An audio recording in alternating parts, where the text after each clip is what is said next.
আজকে এখন কি করবেন? আম ফ্রোজেন করে রাখবো ডিপ ফ্রিজে। এত তাড়াতাড়ি রাখবেন কেন?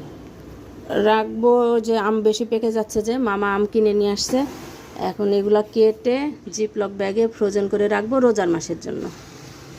ওকে, শরবত করবেন রোজার মাসে? জুস হ্যাঁ করবেন? হ্যাঁ হ্যাঁ, mango milk shake, mango juice, এগুলো পুরা রোজাতে আমার ছেলে মেয়ে খাবে, ওরা খুবই পছন্দ করে রোজায়। শেষের দিকে রাখলে আর কি বেশি ভালো হয়?